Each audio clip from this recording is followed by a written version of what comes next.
All right, welcome back to the Keeping Runners on the Road series. I am so excited to come to you today and tell you more about how to avoid running injuries, what we can do to make it so that we can stay on the road and keep running.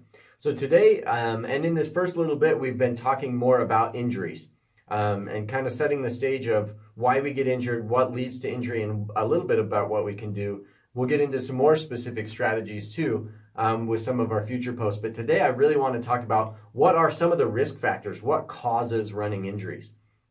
So there's a bunch of different things, but kind of have a list of some interesting things that we found in the research that lead to injury. So one of the biggest factors, one of the biggest risk factors is actually previous running injuries. If you've had injuries in the past, you're actually much more prone to having injuries in the future. So we want to stay injury free. And what's interesting about that, runners that have run for less than 3 years are actually much more likely to get an injury. And so those two things kind of are funny. If you've had a previous running injury, you're more inclined, but then new runners tend to have more injuries than experienced runners. So how do we balance those things out and make sure that we're not one of those new runners that gets an injury, so that we're not part of that group that has had a previous injury?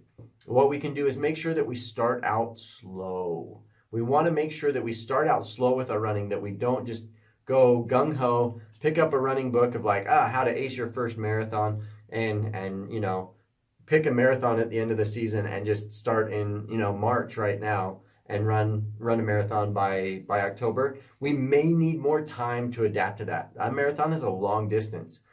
I'm not saying it can't be done, but doing that, your risk of injury is really high because the amount of miles that you've got to stack on to be able to be ready for a marathon, especially to run a marathon well, is high, and your risk of injury is just a lot higher. So a lot of running coaches and a lot of experienced runners would recommend that you actually take a whole season of just getting in shape for running a marathon, and then that next year is when you actually run it. So that's a key. Another thing that I see is mileage, and that's the research has shown that anybody that runs more than 25 to 40 miles a week is actually at an increased risk of running injury. And so be careful with your mileage. It's important to get higher mileage if you really want to be competitive, but at the same time, you've got to make sure that they're smart miles, that you're running slow, often enough, that you're giving your body adequate time to recover, and you're doing enough cross training. The other thing is racing more than 6 races in a year has been proven to increase your risk of injury. And so that is a huge thing, a huge risk factor. So I get it. Races are really motivating and help us keep motivated, but we may do better in our races as well if we run less often. And so it's interesting. I was talking to an elite runner about 6 months ago or so, and talking about his goals and his strategy and everything. And he's won marathons and other things like that. He says he doesn't run more than 1 to 2 a year max. Because at that level, you actually really increase your risk of injury. And so more than 6 races per year has actually been shown to really dramatically increase your risk of injury. And then the last one, which is kind of a controversial thing, using an orthotic or shoe insert has actually been shown to increase your risk of injury.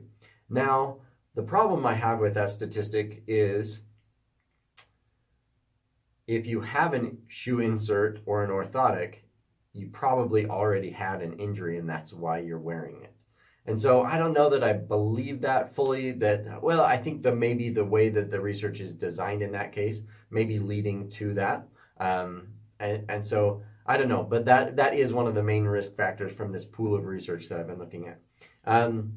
But so those are some of the things: previous injury, less than 3 years of running, too many races, so more than 6 a year, and then running more than 25 to 40 miles in a week. So the key to that is making sure that your training is on point, that you're running slow enough, often enough to recover, and that you're not overtraining, and that you're doing enough cross training to stay healthy. So there it is. Those are some of the main risk factors for running, and a little bit about what you can do about that. So if you've got questions about that, or if you think, you know what, some of those are just totally bogus, Go ahead and drop that in the comments down below. So that's just based on what the research is saying. But I would love to hear more about what you have to say about running injuries and what you've seen in your experience with running. If you fall into any of those categories, let me know, and we can talk about some strategies about what you can do to help avoid injury.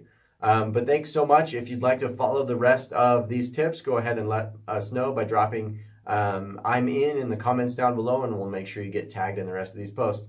Super excited to be sharing this with you, though. And thanks again for joining the Keeping Runners on the Road series here with Body Smart. Thanks.